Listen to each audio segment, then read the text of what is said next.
side? On the other side.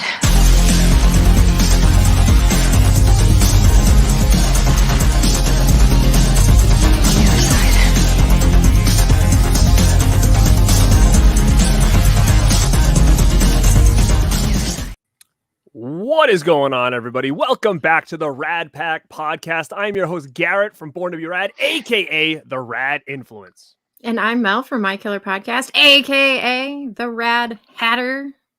And I'm Justin from The Dead Couch and the Justin David channel, a.k.a. The Rad Ranter, and we are The Rad Pack. Happy New Year, everybody. Welcome to the first Rad Pack show of 2024. Again, this is going to be our live podcast episode, so we are super excited to be here with you guys today. Mel, Justin, Happy New Year. How are you two? Aw, thank you. Happy New Year. I'm doing good. I'm doing pretty good. We hadn't done that intro in a while. I think we nailed it. I think it was pretty solid. Wow. On a 10, I think we have about a 7 out of 10 on the intro. I'm happy with it. What do you guys think of the intro? Was it on point? Was it spot on? It's been a while. But yeah, this is cool, guys. We were gonna do this episode, and we were gonna record it, and then throw it on the podcast, throw the audio up, edit it out. But we figured, you know what? Let's go live because it's a pretty easy format to do here, and obviously we want to see what you guys' opinions are on some of the things we're going to talk about. But what we're going to talk about today is Joe Dante. He's one of our favorite directors, and we're just going to talk about his 80s movies. There was 5 big movies from the 80s that he did. We're not going to include any TV shows. We will touch upon Twilight Zone really quick because I did see someone ask that in the chat earlier, but that's not going to be included in our ranking that we're each going to throw at you at the end. So we'll kind of go through all of his movies, and at the end, we'll give you a little ranking of what we each think of these movies and give you a little top 5. Guys, now, right. Do you remember what stemmed this idea to do this? I don't remember, unless it was. Am I supposed to remember something that I'm forgetting right now? Well, Is it the convention? yeah. Oh, that's right. So Just all of us. I don't know why I'm doing what I'm doing. I forget everything. Why am I here? No, so we just found out that Joe Dante is going to be attending again, at least as far as I know, if he hasn't canceled in the last week. He was added to Monster Mania, which is a convention that I go to every year. And Joe Dante being, one of our favorites when it comes to a lot of the movies that we like, it was one of those things where I was like, hey, that would be a really cool place to do a meetup this year because we were talking about doing the convention scene. Now, we're still working out the logistics to make that happen. It is in March. I know for a fact I'll be there. But we're trying to work out the logistics to make sure that we can get this to happen. So if anybody lives around the New Jersey area and you're interested in a meetup, that's probably where we're going to try to make it take place this year, hopefully. But yeah, I thought it would be a real cool to talk about Joe Dante because, we do like a lot of his films. Yeah, he's one of my favorites. Such a good body of work, especially his 80s stuff. He did some good stuff in the 90s too, but I think the bulk of his like his best well-known stuff is in the 80s, and there's some really, really good stuff. A lot of practical effects driven, creature feature, body horror. He was never super gory or like super gnarly, but still threw enough like blood and guts in there to be kind of horror adjacent, and then some straight horror movies. So he's got like a really good mix of different genres. He really played around a lot. Really inventive director.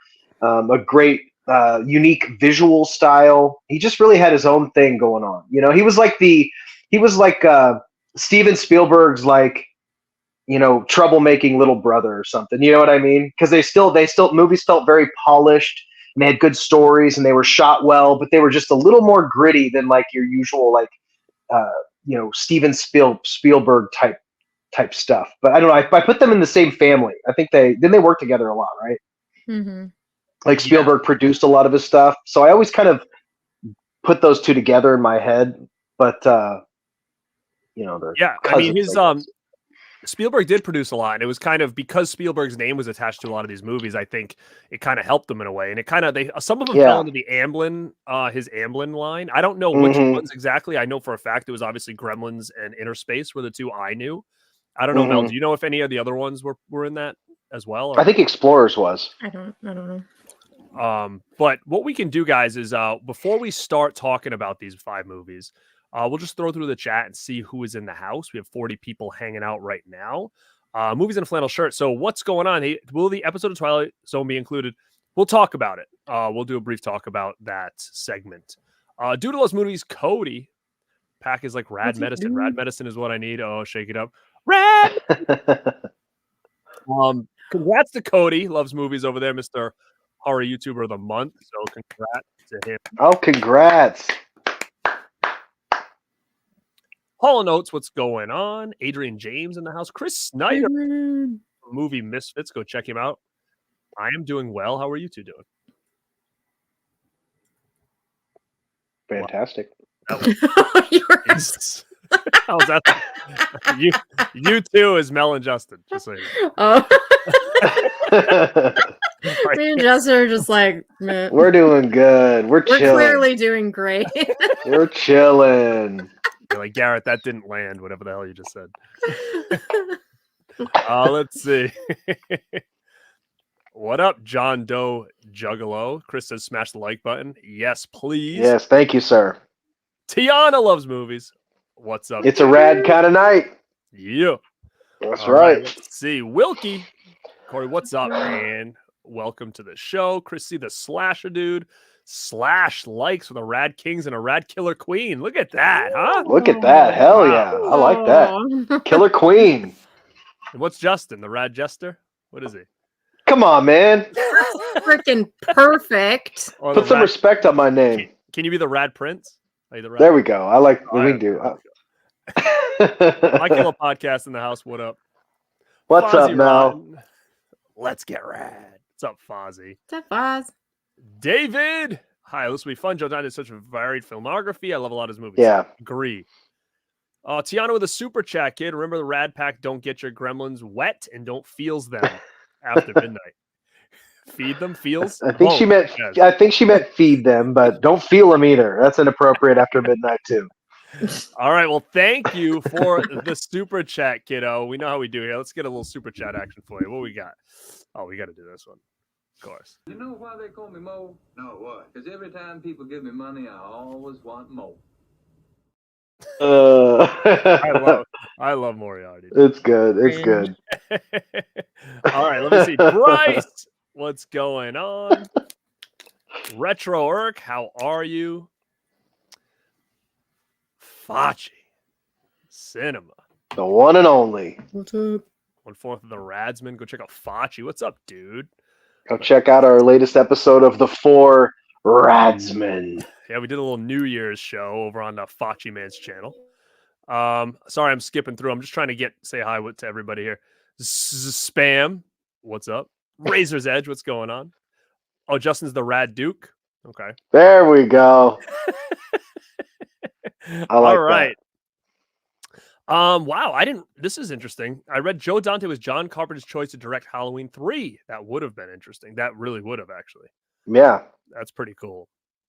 So, as we get through this, I mean, I don't know if you guys have anything you want to say about Joe Dante in general, but the first movie in the 80s, like he did a couple in the 70s, like big ones, like what he did, Rock and Roll High School, Piranha, you know, those are the ones that people really know. And then the first one hit the 1981, and that was a horror movie, The Howling. You had Dee Wallace in the mix, and you know, The Howling is one of those movies I saw on VHS, probably in my late teens. And the first time I rented it, I was kind of like, it's all right. I prefer American Werewolf in London better. But as I've gotten older, I really prefer The Howling over American Werewolf in London. And I don't think that's really the most popular thing to say. But there's something about that movie that I get the same feeling like with something like The Fog. Like, it's just got a cool, like, chill vibe to it. Like, it's just one of those movies I think I can put on at any time. And it's just got like a good, I just like the tone of it.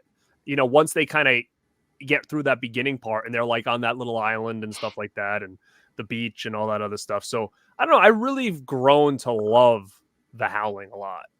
I'm surprised. I am really surprised to hear. So I watched that for the first time just tonight. Like I finished it just before the stream. I'm actually surprised to hear that you enjoy The Howling more. I am on the other side of the fence. I like this movie. I definitely prefer American Werewolf. To me, The Howling, it was a little on the slower side to me.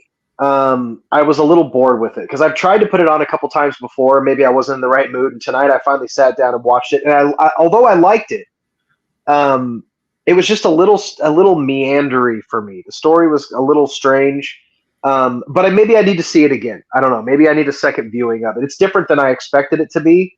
Once they go to the weird, like, little fire island type of place, I wasn't expecting it to jump out of the city. I don't know if I maybe would have enjoyed it more if it stayed in the city, but I don't know. It's an interesting movie. The effects are good. You had Rob Bottin doing the that's how you say his name, right? Bottin. Mm-hmm.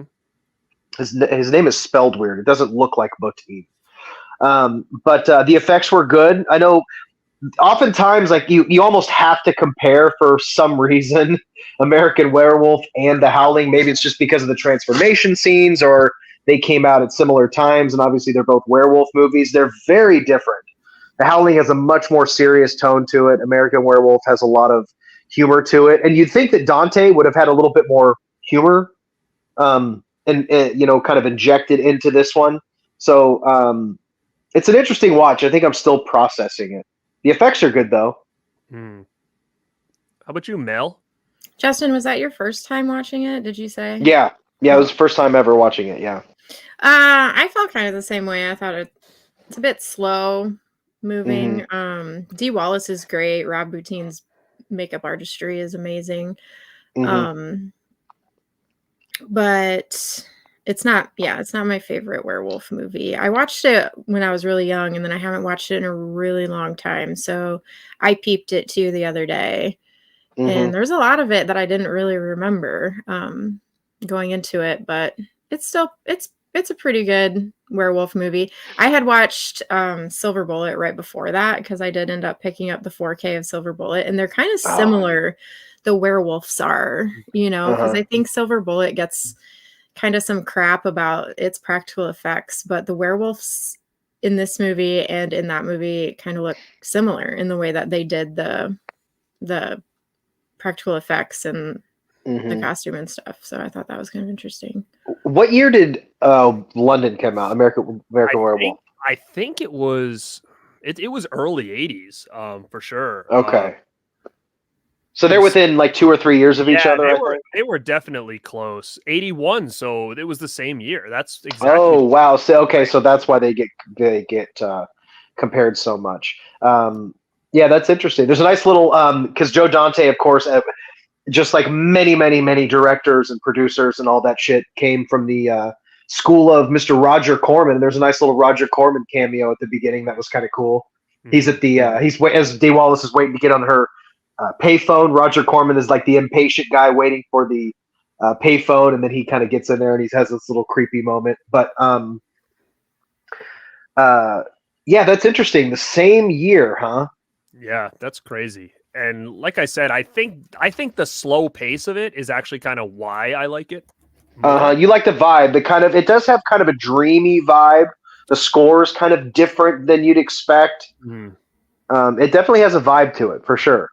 It's funny because I am like if the story is good, like I'm a very slow burn horror fan. Like a lot of the movies that a lot of people would find boring, like Exorcist, some people will say, "Oh, it's too slow." I've heard, or Rosemary's Baby, too slow. I love those movies. Amityville Horror, too slow. You hear a lot of that kind of stuff. But I've grown to love this one a lot more than when I first saw it, because when I first saw that on VHS, like you said, going from American Werewolf to that, it did feel like, the other one was all action. The other one was funny. It had, so I was on American Werewolf side for a long time until probably, I don't know, maybe like 10, 15 years ago. Probably when the Blu-ray came out from Scream Factory, the original Blu-ray, is probably when I kind of had a change of heart there. But we got a couple super chats coming in before we move on. I want to acknowledge those. Gus, $4.99 super chat. What is up, Gus? Thank you, sir. Gus, thank you, man. I appreciate that. Pete Cass. Hey, from Ireland? Thank you so much. Thank you. That's awesome. What time is it over there, by the way? From across Thank the you. world. Wow. I like that. Nice. That time difference has got to be crazy. Yeah, so I really don't know. I think that they're probably it might be like, I don't know, morning over there maybe, or middle of the night maybe. Yeah, it's got to be crazy. All right, Crazy so difference. we'll give another super chat. Mel's favorite video.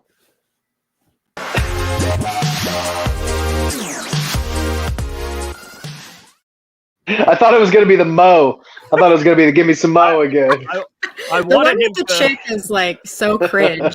She's like, well, hopefully we'll see I that know. one tonight, but I wanted to get some Feldman love in there for Justin, number one. Hell yeah, he's my fave. And number two, "Oh." we're going to kind of roll into 1984 in a minute with Gremlins. And as we're going to find out, Joe Dante and Corey Feldman have a lot of stuff that they've worked on together. So very interesting that they had a little bit of a relationship there. But I'm going to go back to the chat because I do see a lot of people talking about those two movies. And I want to kind of see what the chat has to say about, especially like The Howling versus American Werewolf. Like every year we do a versus show. I was just thinking that we may have to do a versus, dude. I've been thinking that this whole time. Yeah, so That would be a good one. That could be our next versus show is Howling and American Werewolf, just because, like we said, they are so similar, and especially when people talk about them, they're always in the same realm. So let me see what everybody's saying about. Somebody's talking about Corey Feldman in there. Yeah, I know. Justin usually isn't on if we're talking about Feldman, but he's here tonight, so we got to be excited for that. I'm a Feldman fan. Yeah. Let me see. I'm totally lost my place here. I made a whole tribute video. American Werewolf. I do like campfire scene a lot. I do like that. It's a good vibe. Cobwebs. What's up, Daniel? I'm also very, very much on Team American Werewolf. I'm surprised about that actually, because I know the kind of stuff he's into. Planet CHH in the house. He wants to talk about Matinee. We're gonna have to do a '90s Dante show if everybody likes this one. Let me see. Vanderhoff likes them both the From same. the ground up. Oh no! Wow! You're Team Howling, huh? I'm pretty shocked by Anyone that. who has class, he's just being contrarian. He knows he loves American Werewolf more. John Landis built himself from the ground up with American. Well, and then Daniel says that would rule.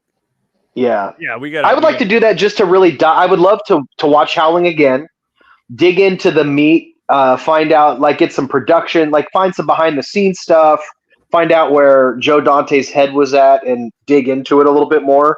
Because American Werewolf is a movie I've only seen maybe twice, and it's been a really long time since I've seen it. So. Yeah, that would be really fun to go back and rewatch those back to back. Because they were staples for me. Like the American Werewolf especially was a staple for me growing up. It's actually one of those movies that I don't know if I ever talked to you about. Fright Night. Fright Night was one that was introduced to me through these Fright Flicks cards of the 80s that my uncle gave me. And I didn't know anything about horror movies really at that time. I was a little kid and he gave me all these Fright Flicks cards, and there was a lot of pictures from Fright Night in there. They used to have like little slogans at the bottom, like the soup's hot, and it would be the girl with her face. But it was like they were just trying to be funny. So like I was trying to think like, oh my God, what is this movie that this girl eats the soup and like burns her mouth and stuff? And when I saw the movie, I realized that it was just comedic lines that they were throwing in these pictures of horror movies. Right. London was one that was in there a lot. So like I saw a lot of those images early, and it was like him on the floor mid transformation, and it had like a funny slogan on it. And that scene where he's like kind of elongated had been like stuck in my brain forever. And I was like, someday I'm going to find out what movie that is. And so Werewolf in London was always something that I was really fond of, just because of those cards, especially. Yeah. But let me see. We're going to move on to, unless you guys have anything else you want to say about The Howling before we move on to 84. No, I'm good. Let's move on. All right. Well, actually, let's do 83. 83 was, I believe, is the Twilight Zone movie. I believe is 83. Now, what's interesting about this as well is that the Twilight Zone obviously was a hit show, and they made a movie about it, which is pretty cool. And there was like little short stories, so it was like an anthology. And what's interesting is Joe Dante and Landis both had shorts in this movie. and which is pretty wild, like you said, considering those were the two werewolf guys from 81, now in 83, both doing shorts in the Twilight Zone movie. And I don't know if you guys are familiar with the movie. I actually only have this on DVD. It's got this like crazy hologram. That's cool. Strip.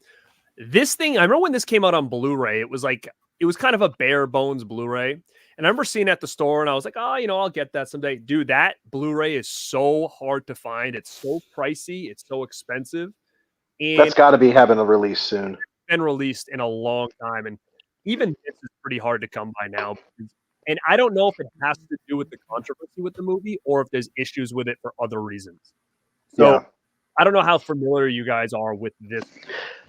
I was actually, when I was going through all my movies to grab my my blues for this, I was like, I have to own this movie, and I realized that I didn't have it. And then I wondered if I had missed some kind of Blu-ray release, but now that you mentioned that, it looks like it hasn't had one yet. So yes, so it had one very early on in the Blu-ray days, and it's just gone now.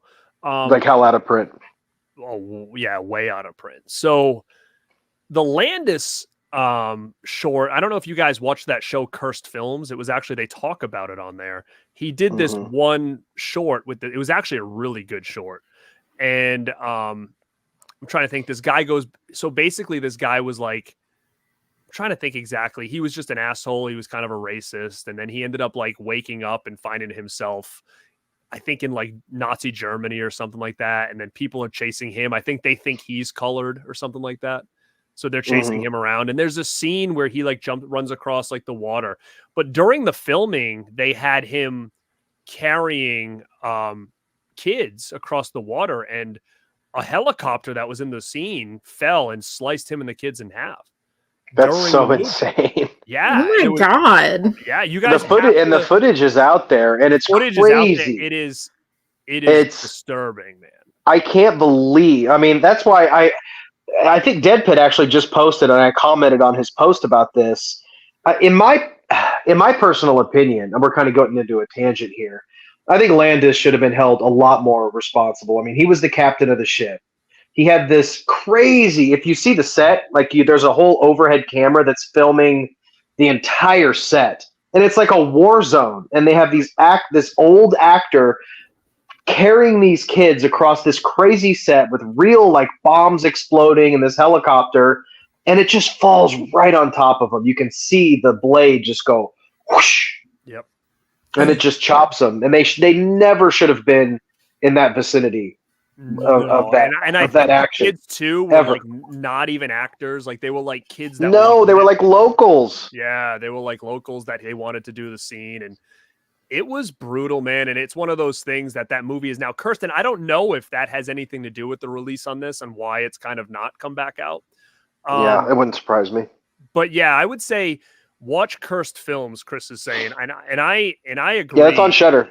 It's on Shudder, and they talk about this whole thing and the court case afterwards and what the heck went on. And I mean, it's one of the most insane things I think I've ever heard in my life. But Dante's got a segment in here, and I'm trying to think the name of it, but it's about a little boy named Anthony, and this woman hits him with her car on his bike, and she breaks his bike, and she's like, "Oh my God, I'm so sorry. Where do you live?" And she brings him home, and he brings her in the house to have dinner with him and his family, and he's like a little kid, and then all of a sudden the family's very, everything he says, they're basically bowing down to him, everything he wants. Oh, Anthony, do you need more food? Oh, Anthony.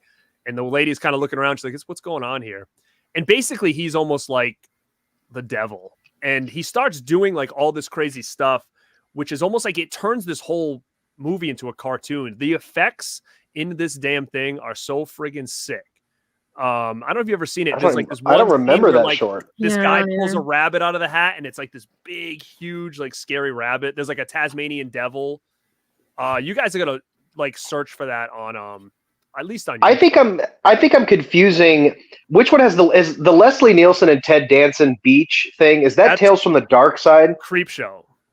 That's Creepshow. I'm getting all my anthologies mixed up. I don't know if I've ever seen Twilight Zone the movie. Now that I think about it, Because I'm thinking of all these other anthologies, Tales from the Dark Side and Creep Show, and it's a real cool movie. There's a lot of good segments in it. So I mean, I think you can probably search per segment like on YouTube or something. But this one, I forget the name of it was.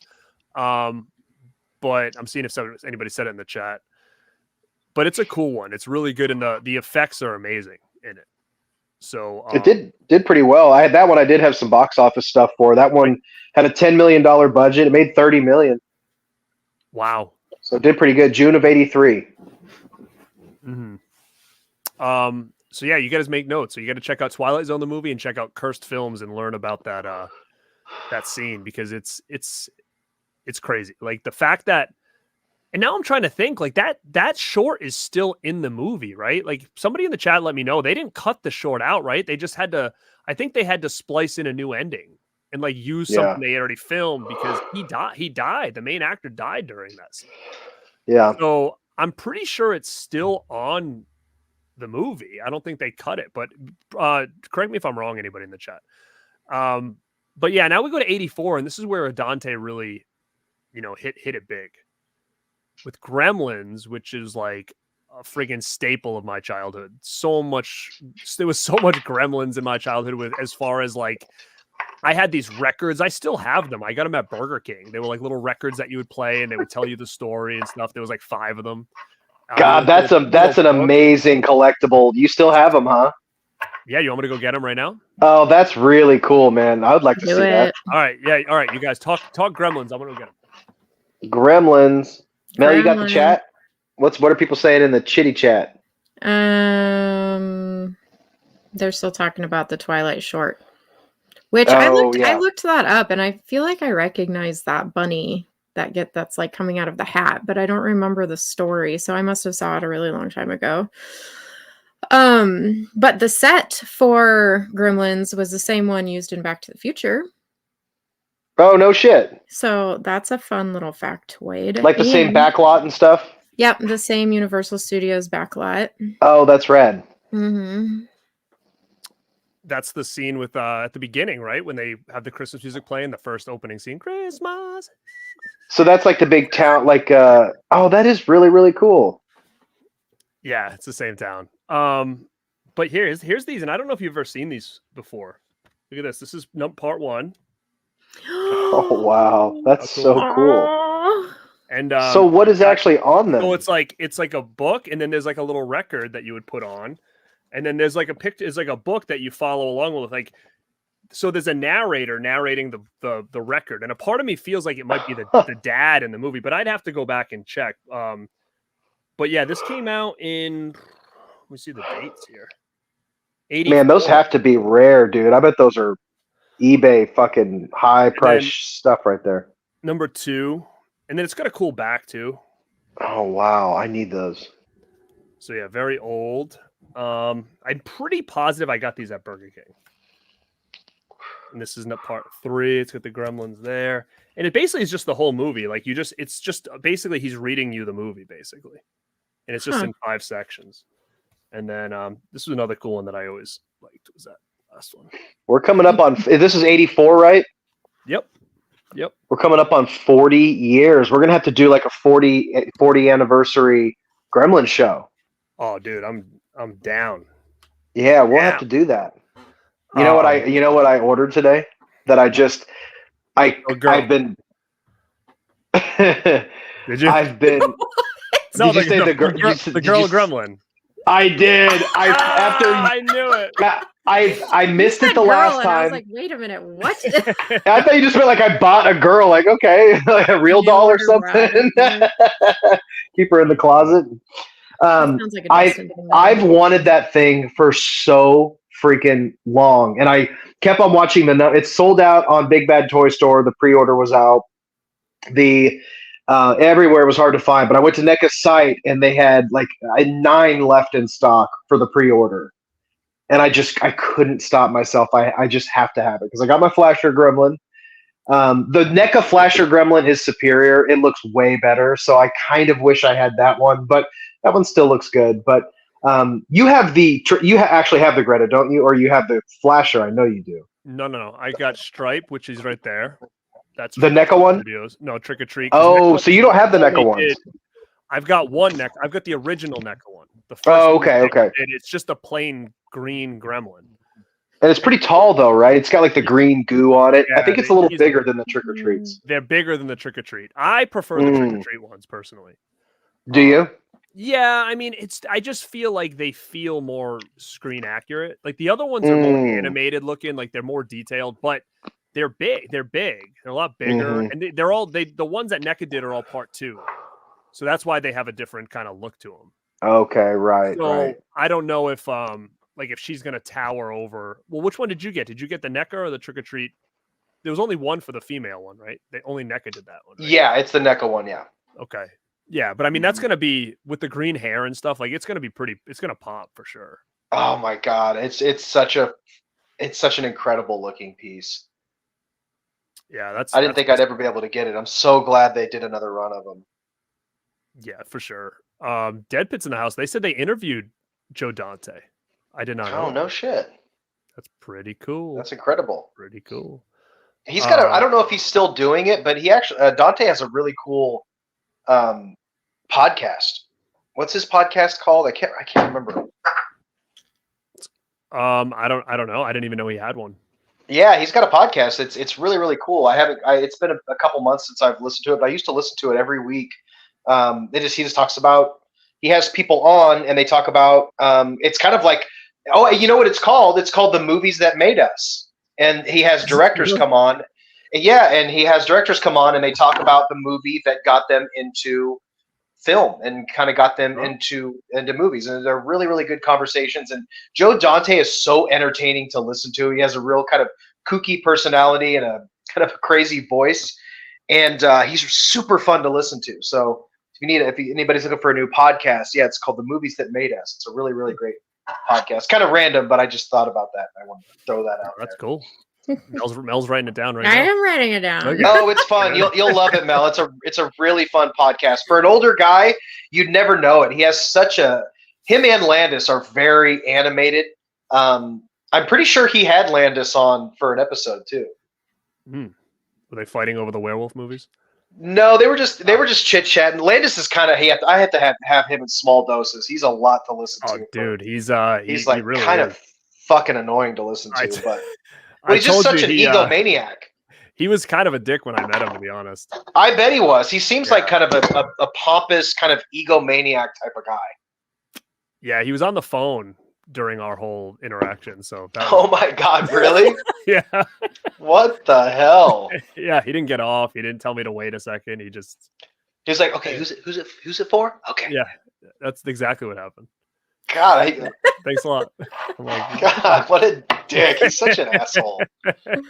I think Wes had an interesting interaction with him too, to be honest. But yeah, he is very interesting, and I know Justin's a big fan of. You're a big fan of the original Gremlins, right? 84. Oh, I love Gremlins. Yeah.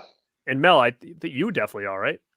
Well, I mean, I'm a Gremlins fan, but I prefer Gremlins 2. Oh yeah, we've already had this discussion. Yeah, I like Gremlins. Fun I like fact, Gremlins though, 2 Joe Dante prefers Gremlins 2 as well. I've heard him say that. I have heard him say that. It's pretty interesting. It is very interesting. Very interesting. He went all out. Did he say that because originally he had a different vision for the Gremlins, right? Like there's a reason he prefers the second one because he wanted to go more crazy and cartoonish and stuff with it or something. Mm-hmm. Yeah, he took a chance, he said, with it because some of the backlash that the first one had when it for came being too scary for kids or something. Who it was geared for, yeah. So he wanted to be like, well, I'll just go all out in a different direction. And like issues that I kind of have with the movie are things that he was like, you know what, I'm going to play on some of the things that maybe don't make sense. Like, what do you mean eat after midnight? Like, what does that mean? You know, like, so he wanted to make it like almost kind of a parody of itself in a way. Mm-hmm. So it was was his original intention for the first one to be that kind of cartoonish, goofy thing that ended up being kind of, I don't really scarier? know, but that would be pretty interesting to find out. Yeah. Well, I know they cut some scenes out of the first one that were way too violent so that it could be a more family-friendly movie. Like there was one scene where one of the gremlins was tearing apart a dog, and then there was another scene where they like ripped a woman's head off or something like that. So they cut those because they wanted it to be more family friendly. Did they film them? Did they film those scenes? Like, do those exist? I don't remember seeing those. So, but I don't. Oh, that'd be rad. I know that it was at least talked about. Release the Dante cut. Yeah, we've got to definitely do a Gremlin show, and maybe we can kind of find all that info out. Maybe there's a book that maybe says a lot of that stuff in it. Yeah, maybe. We got to do a super deep dive 40th anniversary Gremlin show. That we got to make that a big show. I actually think Gremlins would be really entertaining too, because the really, really early Gremlins, instead of them being animatronics, they tried to put costumes on monkeys. No way. What? No. Apparently they tried way. to put costumes on monkeys. So they put a Gremlins costume on a monkey in Joe Dante's office, and the monkey just like freaked out when it had like the head on. So they decided to do animatronics instead. But then the animatronics kept breaking down on the set all the time. Mm-hmm. Oh, we got to do a deep dive for sure. Yeah, it'll be really interesting. What's the you guys follow the Gremlins Museum? I know you do, Garrett, right? On Instagram? Oh shit, dude. He has the most it's got to be the biggest collection of actual Gremlin props. Like every month or two, he'll post a new screen used Gremlins prop, but they're kind of eerie and creepy because a lot of them, were screen used, and some of them weren't even finished. And they had different versions of each Gremlin depending on what scene it was and what they needed the Gremlins to do. So he has all these incredible animatronics and props, but it's kind of funny because it's the latex and stuff that's kind of deteriorated. So like their eyes will be bugged out and they look kind of creepy. But Garrett, you need to, anybody who's a Gremlins fan, the Gremlins Museum posts the most incredible screen used Gremlins props, and it's so cool to see. The practical effects in this movie are just out of this world, man. They really, really are. Mm-hmm. That is cool. I've seen I think one of the Mogwais. I don't know if it's Gizmo now, and it's like it's all like disheveled or whatever, and it's like sad kind of looking. Well, they have different concepts too, because they made different prototypes for like I was saying on that page. I only know this because I followed that page, but there was a lot of prototypes that didn't quite make it. Like I think there was this weird like fruit gremlin. There's all these weird things and different designs and alternate versions of the Gremlins. They just went all out, man. It's one of those like seminal practical effects animatronics 80s movies that just luckily they had the budget to go wild. They had a great story. It's kind of a perfect movie. I agree. I mean, I really do think it is. Personally, it's one of my favorites. It was a big one for me growing up. Were you guys watching that as a kid? Was it something that you guys had available to you? Like, I had the VHS as a kid. Mm-hmm. Yeah, so did I. Yeah, I had that shit. Oh yeah. Did you guys? It used to. I remember the part that used to freak me out when I was a kid was when they walk in the room and that teacher has like the shot in his ass or whatever, and it was like kind of glowing. Do you remember that? Mm-hmm. He's laying on the floor with like the syringe hanging out of his butt cheek. Oh God, yeah. That used to freak me out as a kid. I'm like, it killed him, God, that is wild. I almost forgot about it. There's some random weird shit in that movie. Yeah, the Christmas tree scene. Is it the first one or the second one where the gremlins are all up in the Christmas tree? That always freaked me out too. Yeah, that scene like got attacking me. the everybody like while they're in the tree. Mm-hmm. Yeah. And your boys in this one are Corey Feldman. Corey Feldman. He's really good in this movie. He really is. Yeah, he's good. Speaking of that, Justin, I want to show you something I just got. I don't know if you appreciate this. Oh, did you get it for like $400 on CoreyFeldman.net? Look at this limited edition, special edition Corey Feldman. You didn't want the diamond one? Did you get the glitter edition? Oh, just the reg. Look at that. Did you have to buy that on his site? That is cool, though. Oh, yeah. He had 50% off on Black Friday or whatever it was. Oh, so it was only $225? No, it was $40. Oh, that's not bad. That's not bad. No. So I said I would buy it when it's 20. And then I said, if he makes that thing $20, I'm doing a video on him, reaming him about it. I'm sure the people that spent $80 and I spent $40 are probably pissed because they literally just started shipping these now. So how many people do you think bought that at $80? I know one person that did. Oh. And he's still waiting to get his. Oh no. Yeah. So did Staunch order one? I'm sure he did. I don't know. I haven't talked to him about it, but I'm almost positive he probably did. But I'd almost like to have. I'd like to have one. I don't know. I can't pay $80 for it. Like she said, I mean, knowing him, I mean, I'm sure he'll probably throw another sale on there at some point. So obviously, he must have done that because they weren't selling as fast as he wanted them to. I'm assuming that because I mean, they was still really pre-order at that point. So to already bump it half off, for a weekend was kind of still a ballsy thing to do, He's still sitting on those box sets that he only made like 12 of. Yeah, see those were pricey though, for sure. Those I wanted one of those sets, but it was a couple $100, Yeah, with shipping, it's like $300 for some guitar picks and a few CDs. He would sell so much more stuff if he would just price it normally. Yeah, I mean, I'd pay $100 for that box set. I really would. Yeah, no, I mean, agree. I think it's a pretty cool set for sure. And I apologize to people in the chat that I haven't get to. I skipped around, but do I think they should make a Gremlins 3? Depends. I think if Dante did it, and they had the same. Who wrote this? Who was the screenwriter for the first one? Wasn't it Christopher Columbus? Is that right? I'm not sure. I could be way off. If Dante was directing, and they brought back the same team. He sailed the ocean blue, whatever. No, Chris Columbus, Home Alone. He's like. Are you talking about the Voyager? No, the Voyager, the Explorer. Yeah. I would love to see a Gremlins 3, but I couldn't do it. If it was CGI and all that bullshit, I'm out. Like, I don't want to see CGI fucking Mogwais and Gremlins. Fuck that shit. 100%. If you guys remember a couple of years ago, they did the big campaign for Mountain Dew Zero was Gizmo. Yeah, and it was cool. They had Galligan on there as like an adult, and he still had Gizmo, and it was all. I think it was practical effects. I mean, that would work. That would work. Why can't they just go off of that? Rick Baker comes out of retirement. They'd have to remake all of those Gremlins though, because like the ones that they used are all torn up and gross, and those things, each one of them, it said costed like $30,000 to make. So whenever they cut for the day and everybody left, they had to like check the trunks of their cars to make sure people weren't stealing them.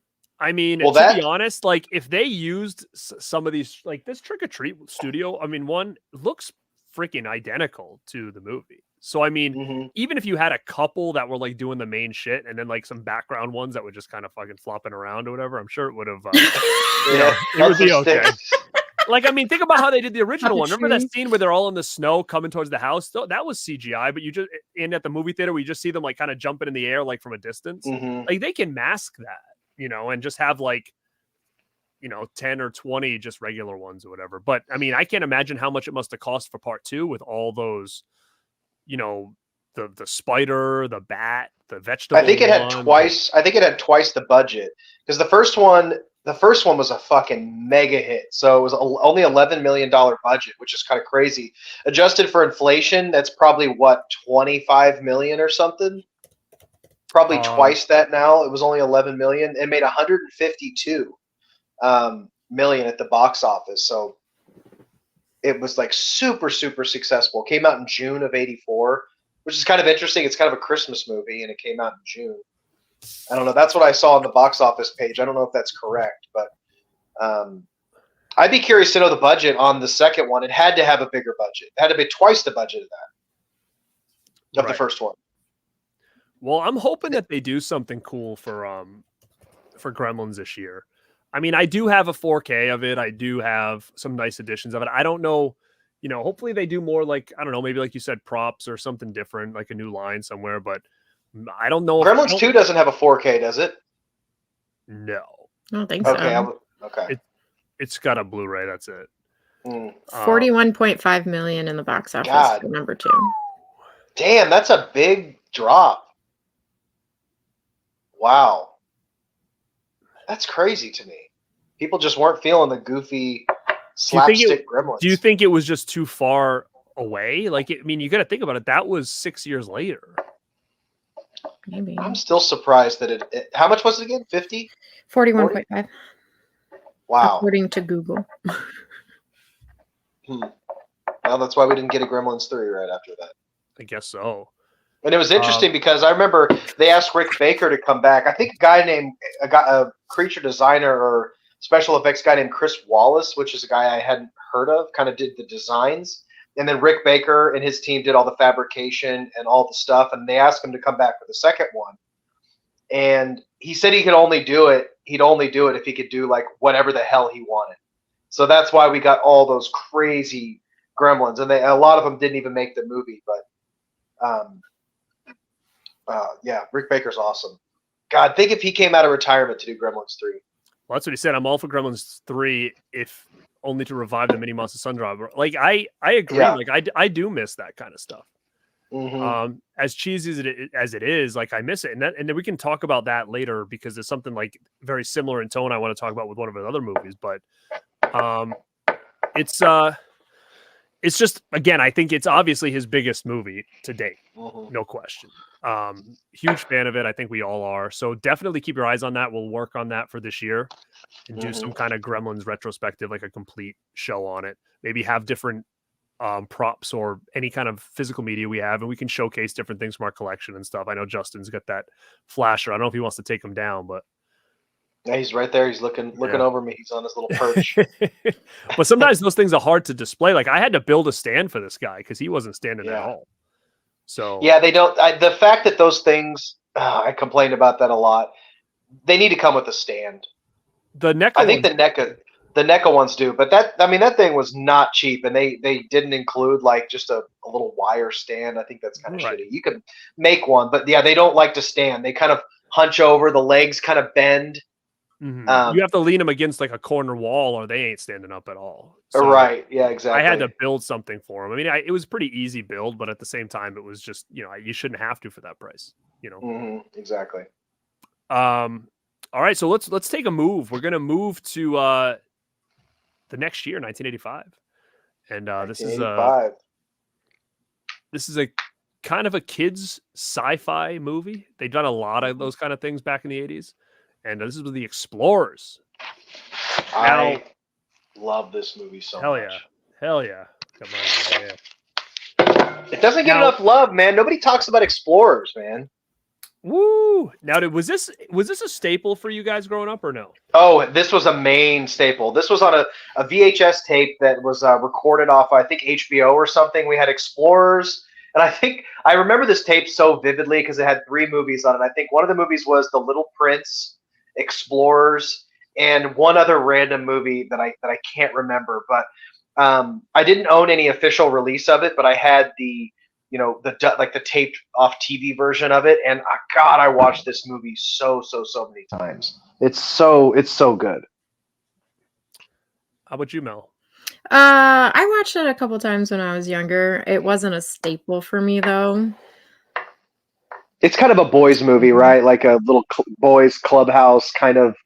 I think every boy that saw this movie wanted to do a lot of the movies from the 80s and early 90s were kind of boys' movies. Like Gremlins, not Gremlins, but Goonies and Stand By Me and those kind of things. And I still watched those movies a ton. I don't know why that one was just not on constant rotation, but after rewatching it when Shout dropped their Blu-ray, I kind of realized why.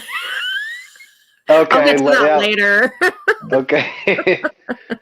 I got some figures. So that one came out July of '85, and this one I noticed kind of a trend that Dante's movies are not always that profitable. He has a lot of flops that are classics, cult classics, but they just didn't make their money back. This one was only made $10 million on a $20 million budget. Brought Rob Bottin back to do the effects, and this was also Ethan Hawke and River Phoenix film debuts. It was their first movies. Mhm. And it has the girl, like the little teenage love interest that's in the class that they're always giving googly eyes to. That is the girl from Can't Buy Me Love.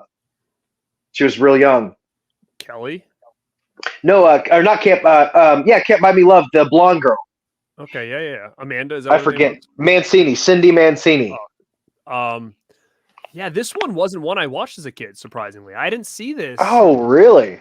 I didn't see this until later. Wow. So I didn't really go into it with a ton of nostalgia, Mm. and I think it's okay.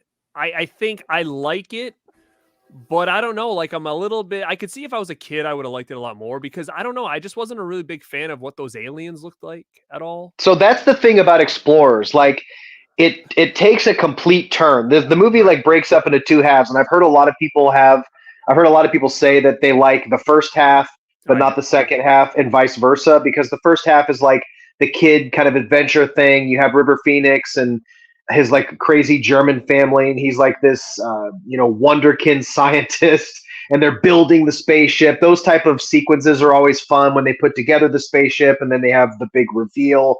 They're going to the junkyard to get all these parts. The part when they're testing out the orb in the basement and it shoots everywhere. But then the movie definitely takes a shift into like fucking Weirdoville once they get to space and they get the craziest looking aliens that I've ever seen. They look like little worms or something. So yeah. I really totally weird. dig the first half of the movie. Like I really Yeah. do. It feels like a movie that I would have loved as a kid. But once they get out of space and they start interacting with those aliens, like it looks like something out of like Men in Black, Alien, or something like that. It just, I don't know, love it. It just didn't feel like that time. Like I don't know. It was too goofy. Like felt too cartoon-ish. I guess I don't know. It took That forever threw me off. too. To get there, or when like once they're on the spaceship talking to the aliens, like that whole sequence it lasts for way too long, I think. Yeah. Well, what's nice is that this Blu-ray has two versions of the movie in it.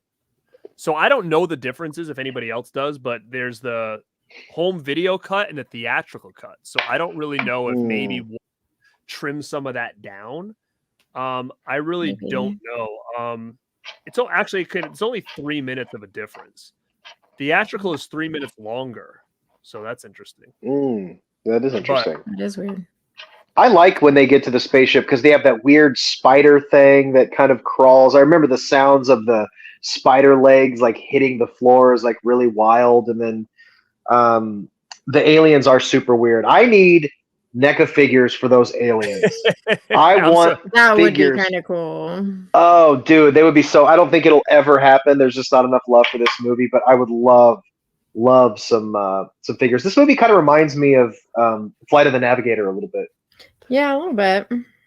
Yeah, because it takes place like a sci-fi kids movie. Cody says the original art for it's awesome, man. It's got it right underneath there. This is such a great image. I mean, this is like I have an original one sheet that I got from the reposter of that. Do you?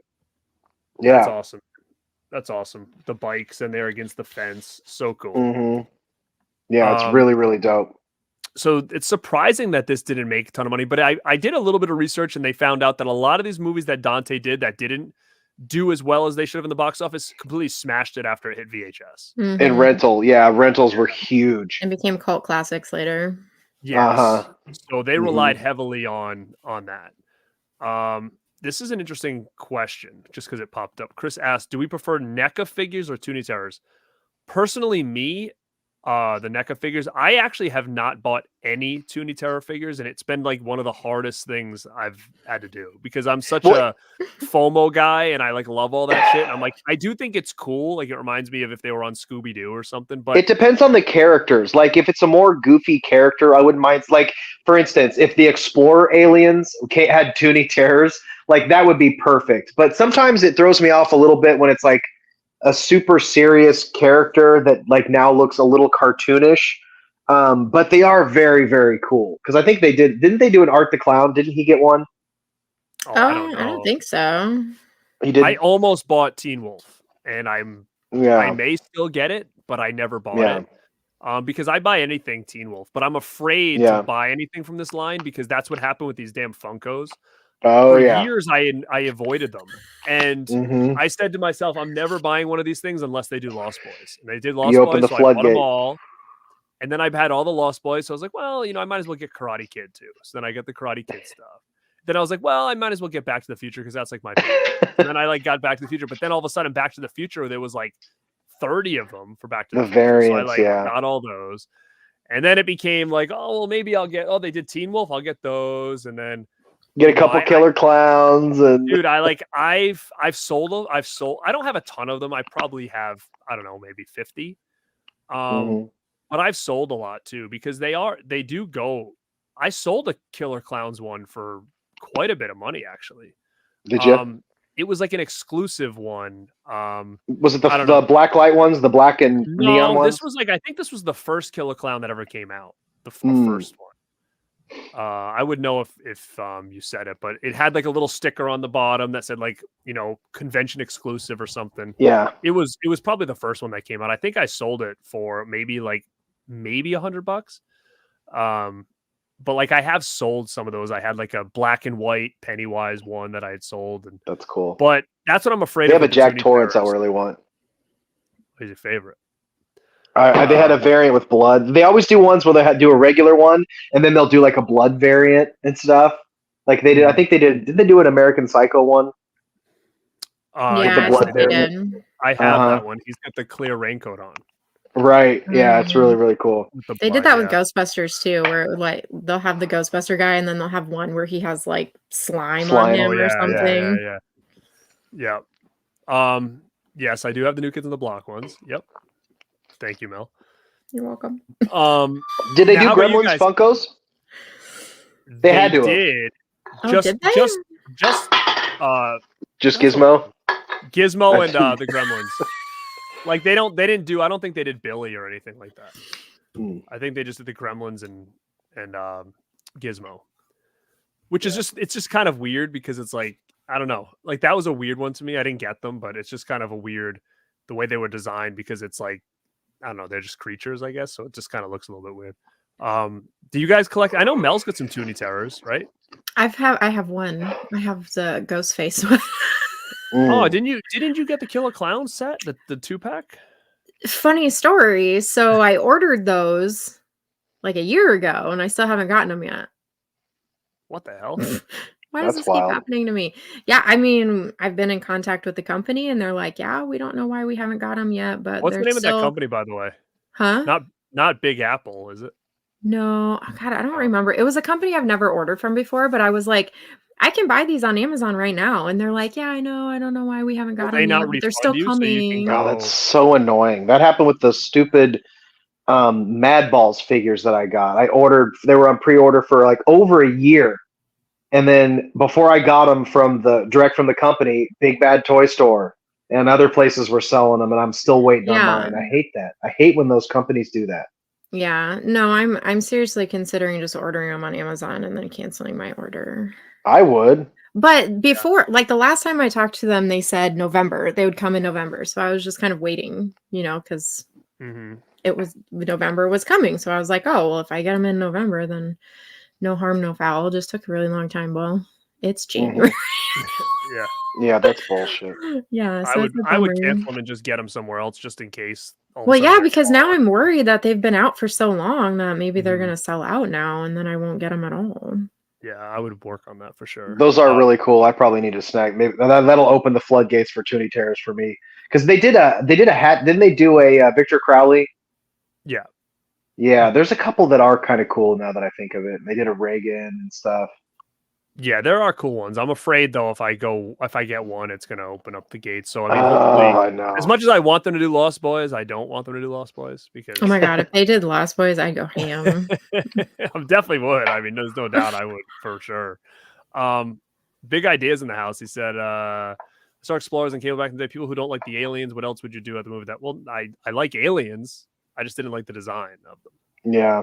I'm all for aliens. They are really goofy, especially the teenage one, like who eats the harmonica and stuff. It's so bizarre. No, the chick one was weird. Yeah, she really was. But I really like the storyline that went with it because The fact that they go there and they think the aliens are going to be these really mean, scary things, and they're just these goofy teenagers. Of course, the father comes in later and you see the big one, but they've just been in their little spaceship for decades, just absorbing all of our pop culture.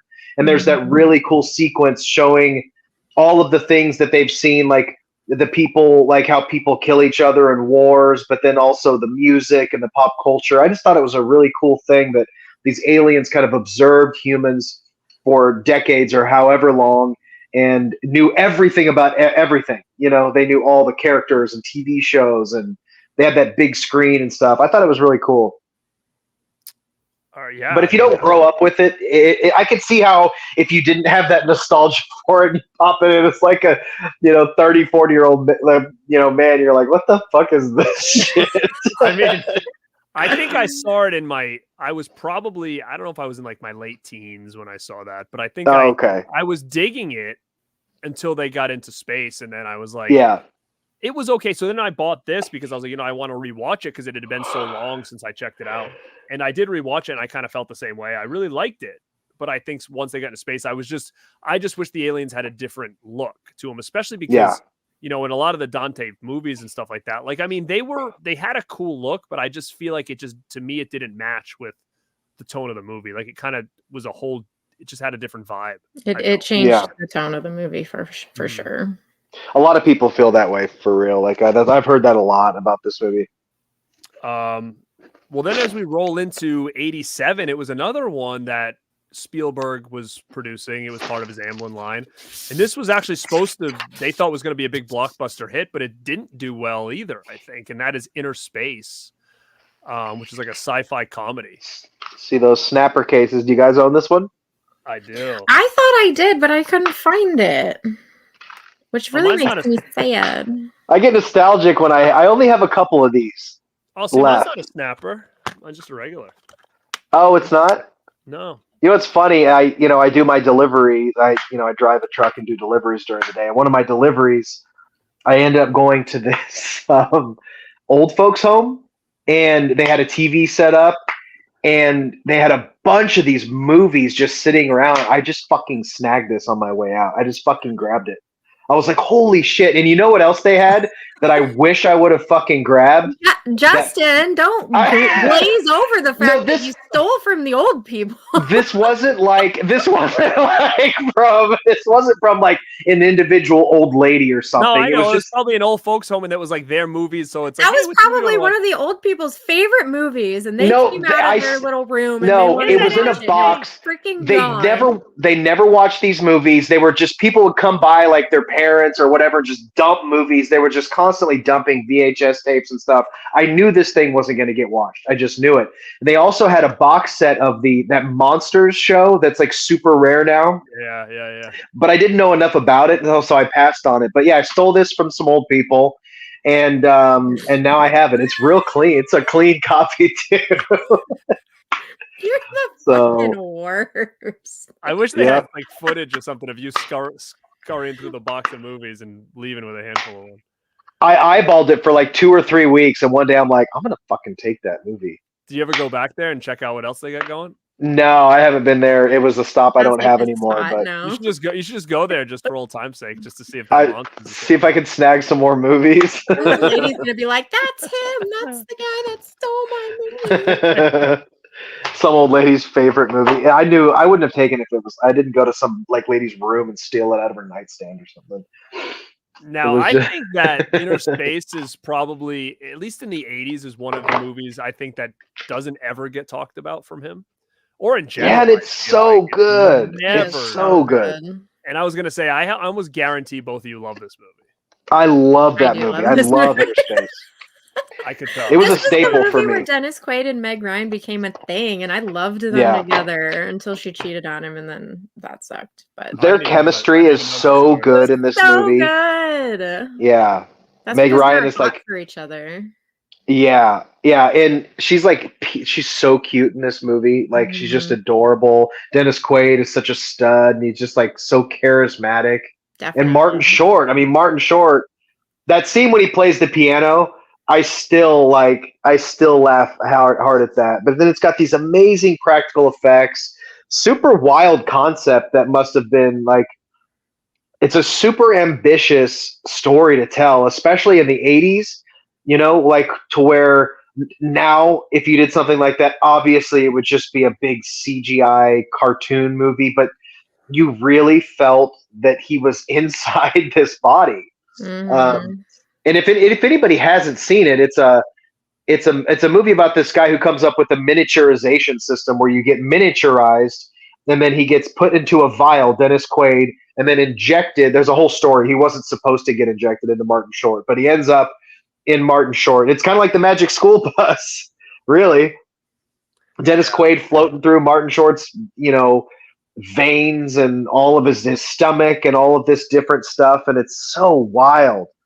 Yeah, there's eye trauma that always gets me. How about that scene when they shoot the hook into the back of that eyeball? And it's like, oh, that always got me. Rob Bottin did the animatronics and stuff for this movie too. Yeah. That scene with the cowboy at the dinner where he changes his face and he great effects in this one too. Mm-hmm. Oh yeah. And it's one of those movies that they thought was going to be a bigger hit than it was, and they said that I think it came out, and I'm trying to think what else beat it. Spaceballs was in the box office that beat it. It couldn't beat Spaceballs. And there was something else that I think was kind of working against it when it was released, but they were pretty bummed that it didn't do better. And I think at VHS, though, it really took off again. This was Joe Dante's only movie to win an Academy Award. For effects? Yeah. Oh, that's cool. Best visual effects. Yeah. Yeah, it's one to be seen if you guys haven't seen it, because I think it's one of his lesser talked about movies that is really good. It's a sci-fi comedy, I think, that you would definitely say, and it is romantic comedy too, a little bit, Mm-hmm. It's one of those movies from the 80s that we don't get anymore, where it actually was like very an original concept. Like, think about that concept, going to the table with that concept. Like, I don't think that it would fly now at all. Well, it'd be really, really hard to pitch, because not only do you have the whole like the villain aspect of them, injecting, Martin Short's just like a random grocery bagger. So you have his storyline, you have the villain storyline, you have the romantic comedy storyline, and then you kind of have like a ghost type of scenario where Meg Ryan is talking to Dennis Quaid throughout the whole movie through Martin Short. So Martin Short is like, he can hear Dennis Quaid talking to him, and kind of speaks to Meg Ryan, through himself like that. Man, I need to rewatch this movie. It's been a few years since I've seen it, and this was one of those movies that I watched over and over and over again back in the day. I just thought it was so much fun. Mm-hmm. Now, does this have a Blu-ray or not? Does anybody know? To my knowledge, it doesn't. If it does, I think it's probably one of those old bare bones like studio releases, because I don't think anybody like Shout Factory hasn't touched this. And which Shout Factory has done a lot of Joe Dante films, even ones that we're not going to talk about today. They've done so.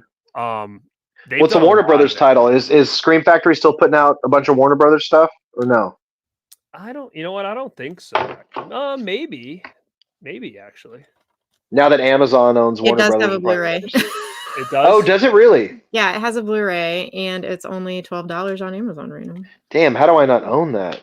I'm gonna own it here in a second. I know. What's gonna happen? She's gonna buy it, and then like tomorrow, Shout Factory will like announce like a 4K or something. See, that's what I'm always afraid of, man. Always does it. But yeah, I would recommend this one as well. For people that haven't seen it, and this came out in 1987, which again, it was a big year in movies in general. I feel like 87, there was a lot of bangers that came out around that time. And then the last one we're going to talk about today is something that kind of snuck in there right at 1989. And it's definitely a favorite of Jamel's and I, because we just did a watch along on it not too long ago. And I don't even know if we talked about it. I was there. I know you were there, but I don't know if we really got your full opinion on that. That was the day I liked it a lot. My internet was like a mess. Remember that whole thing? Yeah. Now, what did you think of The Burbs, man? I loved it. I thought it was great. I really did enjoy it. When I watched it, it kind of made me wish that it would have been one of my one of my staples, because I really feel like if I would have watched this when I was growing up as a kid, it would be one of my favorites. But it's such a unique film. It goes completely off the rails towards the end, and it's just Tom Hanks' performance. It's the ensemble cast, I think, is what really shines. What makes this movie what it is, Yeah, I friggin' love it. If you guys haven't watched that episode, you can go check it out on the podcast. We did like a watch along for it, and it was one that I saw in theaters, and I friggin' loved it then. I remember my parents took me there, and it was kind of one of those movies that we all loved. Myself. Yeah, so you were super young when you saw it. You saw it when it came out. Damn. Yeah. Now, I don't remember why we saw that. Like, we go to the movies a lot. I don't know if maybe at the time they were interested in it, and I was kind of always in a mix of like into horror movies, but I was young, so I was always trying to watch things that kind of like teetered the line. So I think with this being like more of like a comedy with like horror elements, it was like one of those ones where it was like, oh yeah, we'll go see this, and that's why I really dug it. And I've always loved movies that take place in like neighborhoods, and is there something going on with my neighbor, like a Fright Night, or that other one, Class. What is the one with the neighborhood? The 84, the summer of 84. Summer of 84. Like, I love all that stuff, because it just reminds me so much of how I grew up and the type of neighborhoods I was in. But yeah, I don't know what else you guys want to say about the Burbs that we haven't, but that was his last movie from the 80s. That watch along was fun. I had my pretzels and sardines and was just chowing down on that shit. That's right. You liked that, didn't you? I love sardines. They're so good. Oh, I love Mrs. Rumsfeld. Gross. That scene is so funny, man. When Tom Hanks, he's so good at that's like a perfect bit of Tom Hanks' physical comedy when he's eating those and trying to choke down those sardines. It was so funny, man. He's coughing into like the paper bag or whatever. Yeah, it was so good. And then you had what's the guy's name who has the girl's name? The actor you had Corey Feldman in it. Yeah, Corey Feldman's in it. Courtney Gaines is really, really good in it. Oh, the guy who plays the neighbor, like the best friend neighbor guy, he is like particularly good in that movie. It all worked, man, and that was Corey Feldman was back with Dante again. Now there was a lot of issues here, and another one is Dick Miller. Dick Miller was in he was in Gremlins. He was in The Howling. Okay, he was in Explorers. Yeah, he plays the helicopter. I wonder if he was in Inner Space too. Like, was he in all of Dante's? He had to have been. Now that we're talking about this, I wonder why. I can't remember the timeline here, but I wonder if Feldman was ever in the running for Explorers. Yeah, I don't know. He could have fit right in there. Right after Goonies, basically. No, Gremlins. When was Goonies? 80. Goonies 85? I don't remember. I think it was 85. Yeah, because think if it was that, not that, because Explorers has that random 85. Kid. Feldman would have been good in that. Maybe that could have been why, because they were doing Goonies in 85 as well. Yeah. But at that point, it would already been filmed and stuff. But you notice there's a lot of other ones. Like Klopek was in another movie I just watched. Which one was he in? Inner Space, I think. Yep. The Doctor. Yeah. So you can see that. Oh, and he's in The Howling. He's in The Howling too. The old guy with the gray hair. Yeah, the white hair. Yeah. Yeah, he's in Howling too. Man, that's cool. Yeah. He has I like when directors use the same people all the time. I like that a lot. Like you see that with John Carpenter, even Rob Zombie. Obviously, he'll do it, but you see a lot of these people using a lot of the same cast, which is cool, for sure. But yeah, I mean, what else do you guys want to say? Because I know, Mel, it's probably one of your all-time favorite movies. Is there anything else you want to say about The Burbs? Which is cool because, like, again, it goes back to the whole thing where I didn't know Mel from a hole in the wall ever, right? And I found her, and all of a sudden it's like, hey, what movies do you like? Lost Boys and Burbs. I'm like, what the hell? It's literally like two of my all-time favorite movies, and so it's pretty cool. I mean, I could go on and on about The Burbs, but I feel like I talk about it enough. People are probably tired of hearing me talk about it. Should we get to our rankings? Yeah, we'll do the rankings. Do you ever use some of like the one-liners? Because the movie is so filled with them. I use them all the time, but they never fit into like everyday conversation. So when you use them, people are like, "What the hell are you talking?" Did you, like your boss, like, Mel? Did you work on Saturday? What do you mean I was here all day? Or if you just like randomly drop something, you're like, there go the goddamn brownies. And they're like, you weren't even eating brownies. What are you talking about? So you're going to use that one all day.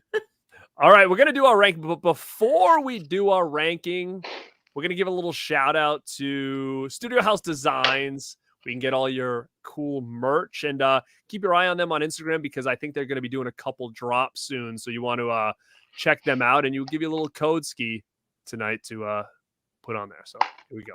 Guys, what's up? Radpack and Studio House have partnered up to give you a discount at StudioHouseDesigns.com. You can enter the discount code RADPACK at checkout for 15% of your order just in time for the holidays to get your Christmas gifts and all of that stuff. So go to their website, enter the code RADPACK at checkout for 15% off. Thank you to Studio House Designs for partnering up with the Radpack. Watch more horror movies.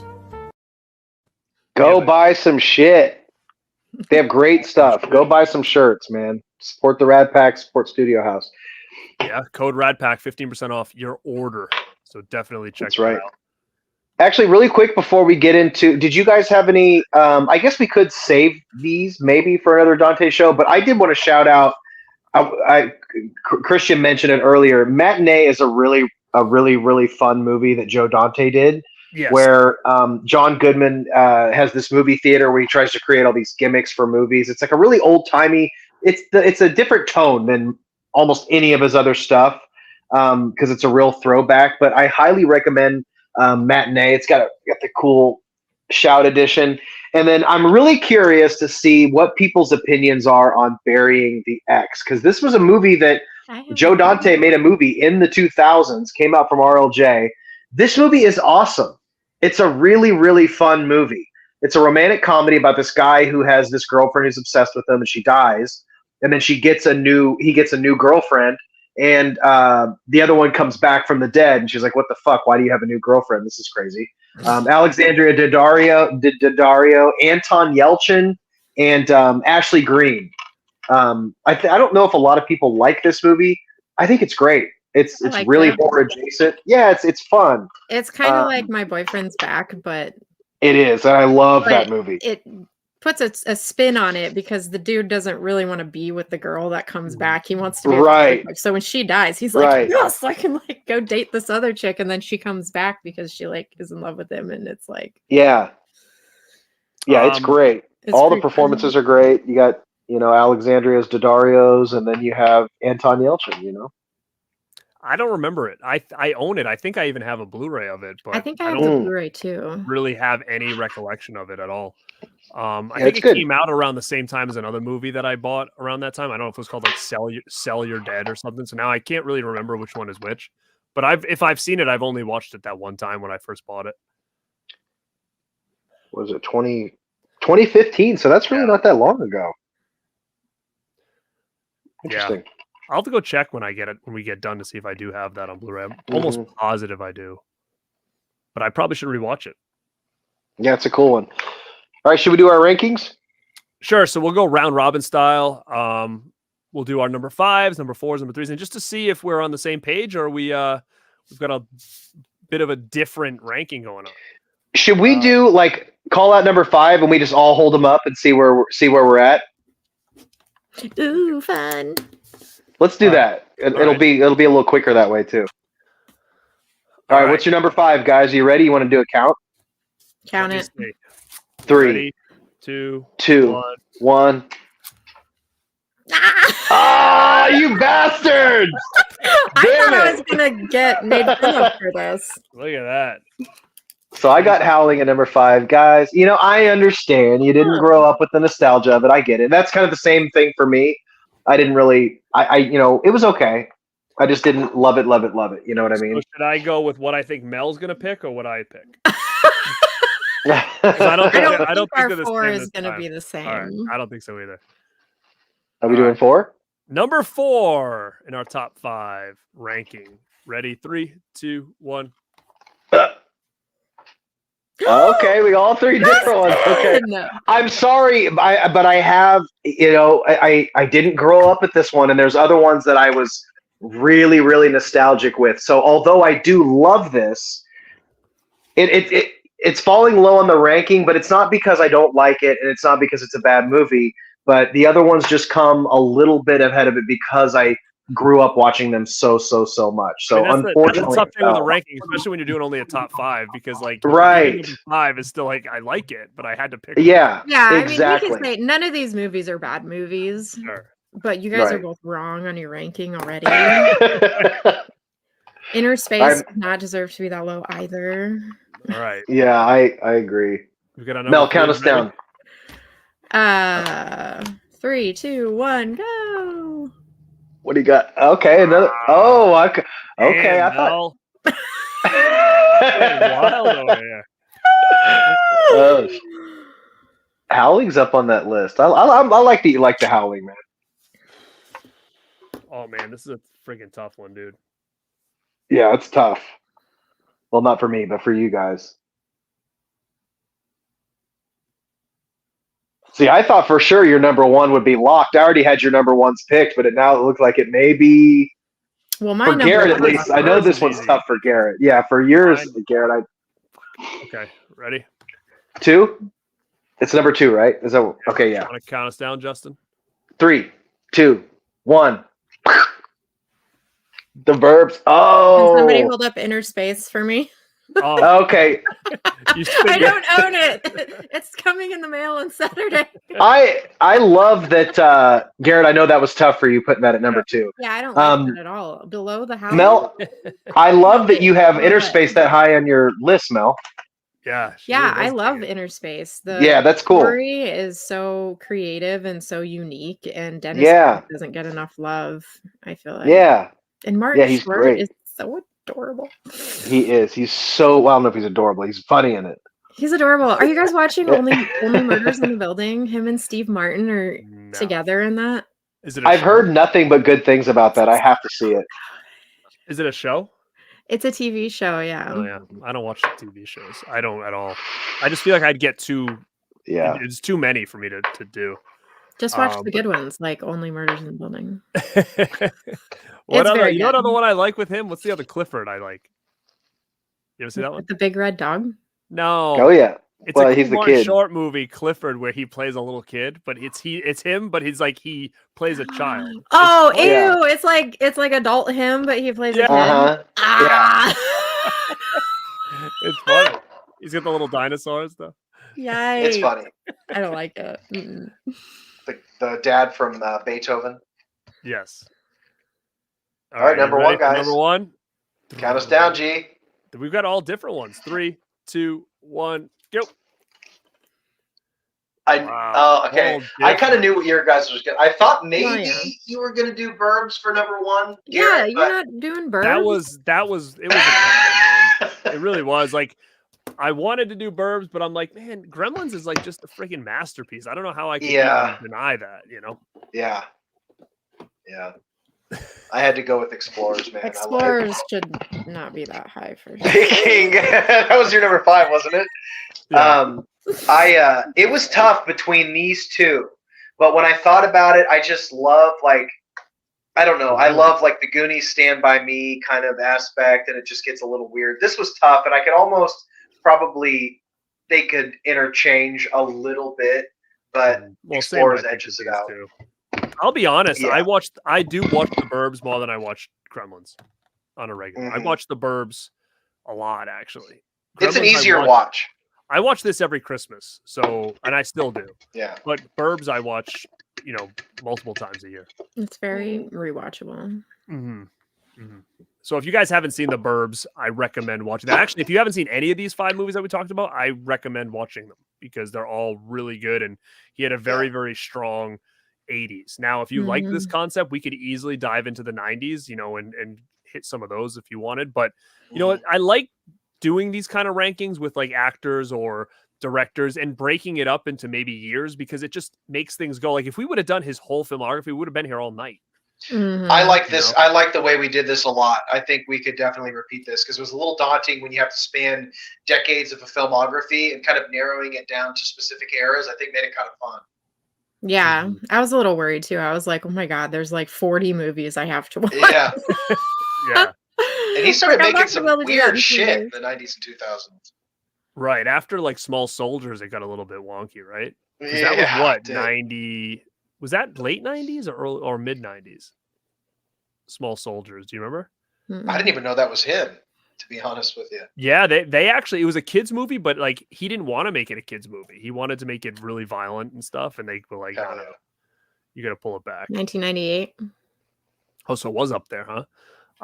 Yeah, we could do a 90s one. I think that we could, you know, take a little bit of time because there's some that I might have to rewatch and whatnot, but it's a good concept, and it's always nice to go back to it, you know, now or a year down the road or whatever it is and whatnot. So I think for sure we're definitely going to try to hit up Gremlins this year now, knowing, and there's so many movies from 84. Like I saw Wes earlier bring it up, and he said, like, you know, obviously it's like things like, I'm going to see where it was right here. Like Ghostbusters, Terminator, Karate Kid, like those are all Elm Street. Like there's so many 84 hits, you know. You know what would be a cool concept for a cool show is to do like best of and do like the individual years, like best of 80, best of 81, best of 82.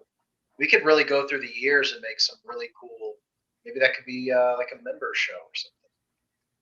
Definitely. Well, speaking of that would be a really cool member show, actually. And if you guys didn't know, we announced last month that we are starting members only. We have memberships open now for the Rad Pack, and we're going to work our butts off to try to do a lot of exclusive content. There's tiers, there's different perks per tier, and we're going to start it this month as far as, you know, having content exclusively for the members only. So put a little promo package together and tell you what our first members only live stream is going to be. See you on the other side. On the other side.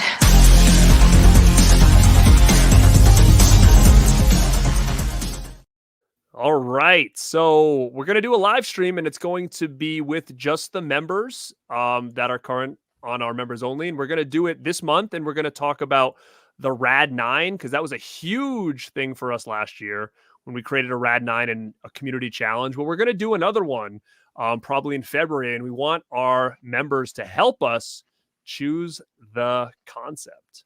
Yeah, that's going to be so cool. We're going to have you guys just chat away in the chat with us and start throwing ideas our way, and we're going to come up with something and maybe do a poll at the end with some of them and figure out what the next Rad 9 challenge is going to be. So if you're not a member, go check out the tiers and see if you want to become one, because we will announce that soon on when that live stream is going to be. And it'll be sooner than later because we want to make sure we prep it all, and we have to do our own Rad 9 videos for that concept. And it's just, it's a lot. It's a lot. And we wanted to, like, this is a good concept for us because the main thing we wanted to focus on doing this is trying to come up with things that heavily involve, the viewers of the show and the members to really kind of influence the show. You know, you guys will pick the Rad 9. So we want to be really heavy with letting you guys kind of influence and kind of help the direction of where the show goes and stuff. I think that'll be a lot of fun, really interactive and stuff. So I'm really excited about this. For sure. Yeah. Mel, excited as well? Yes, I'm super excited. Mel's excited. Super excited. We do have a question I wanted to get to before we close shop here. Is there any Joe Dante movie that you would like to see get a remake? Well, out of the ones that we talked about today, if I had to pick one, I would probably. Oh shit! I don't know, man. I was gonna say The Burbs, but like, I don't think they that'd be even. tough. Like the concept, like I said, Summer of '84. Like there's an easy concept there. It's just the execution would be hard to do. I'd like to see. Yeah, that would be really that they were able to do it in, right? Like you can do, hey, is my neighbor a murderer, right? But the cast, man, you'd have to have a perfect cast. Well, but that's the problem with all of these movies is all of these movies have a very specific casting that you can never replicate, you know?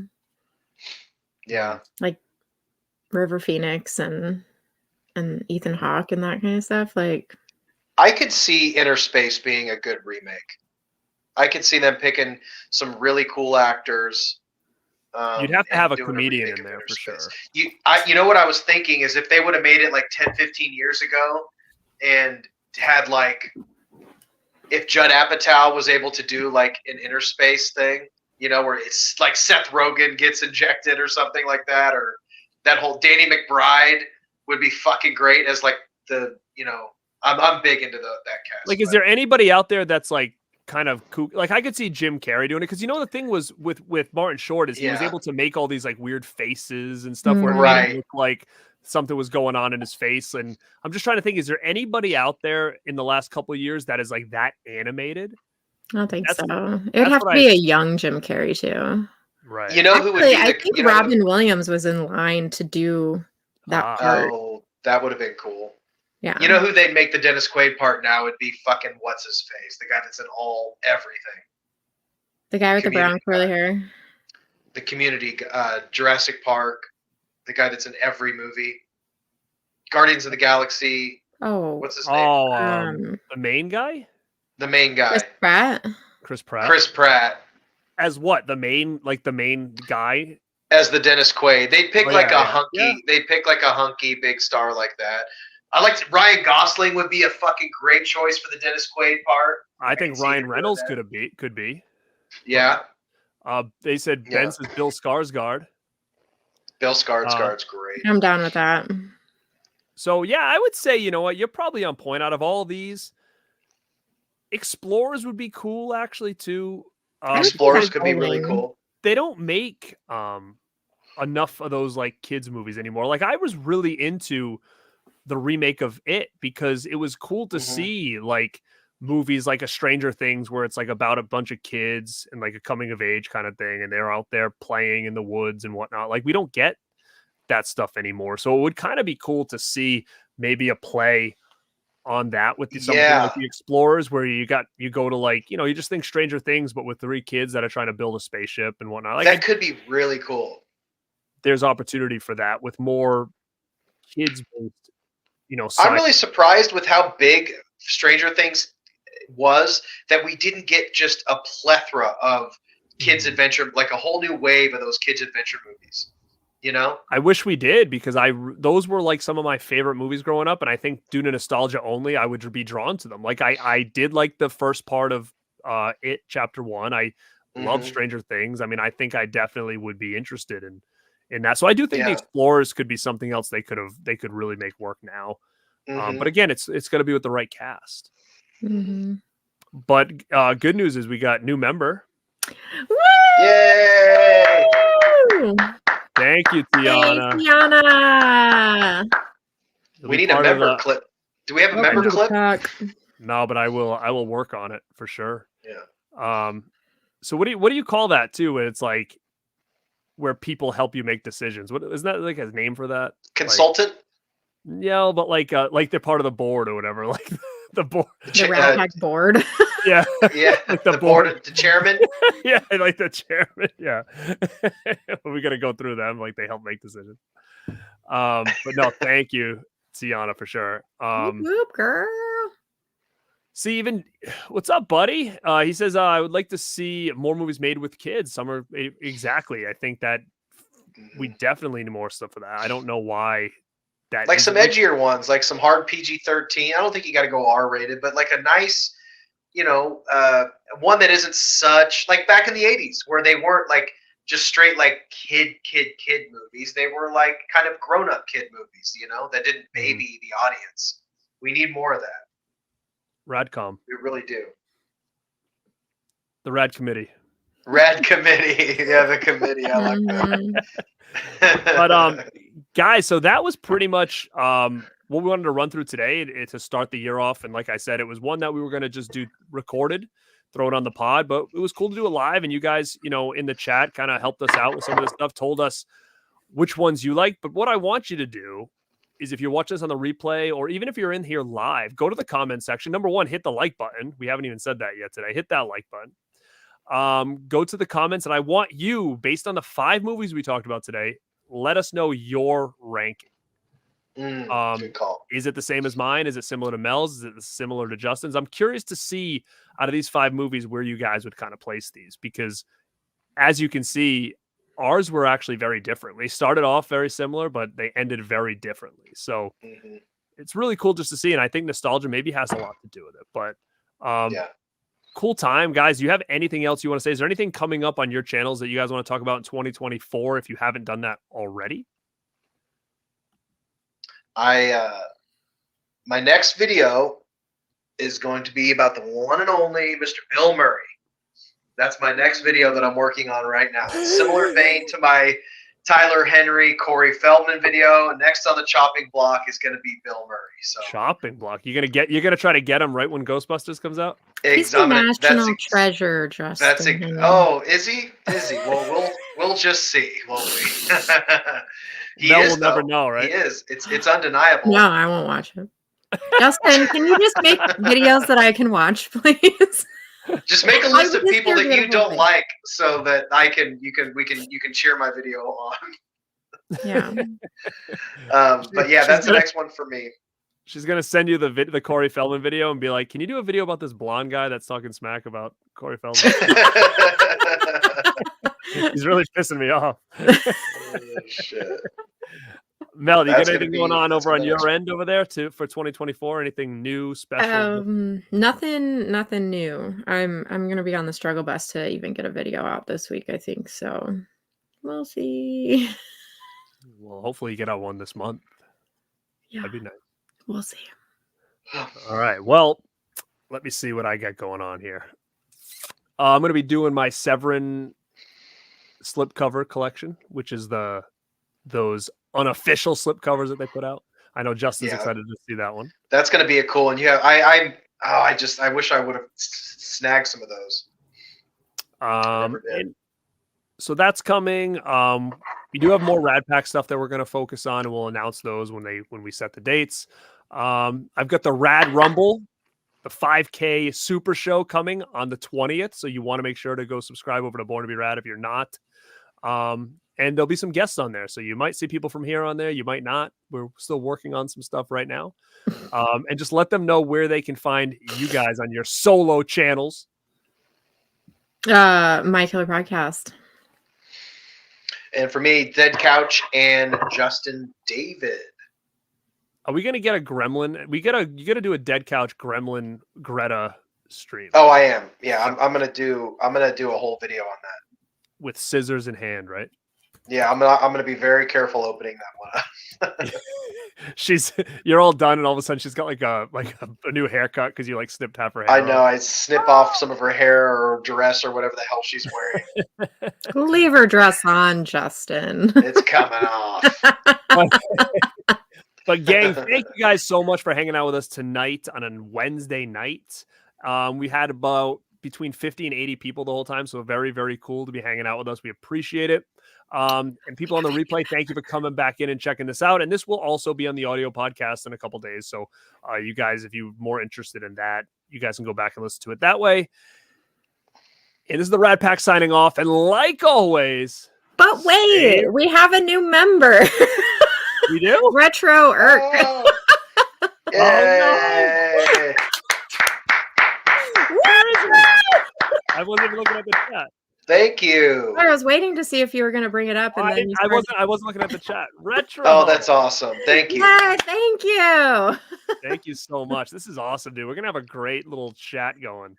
That's so cool. I'm excited now because the more members we have, the more fun it'll be. Yeah, that's so cool. Definitely. We don't go live and then all of our members are like doing something. It's like crickets and we're just talking to ourselves or whatever. But actually that would be fun on the replay though. For you that guys. Works too. Yeah. We're just all busting each other's balls. We're just fighting each other about what the Rad Nine's gonna be. All right. Well, you keep your eye on the chat, but in case anybody else pops in. But it's the Rad Pack signing out, and like always, stay rad. Stay weird. Stay killer.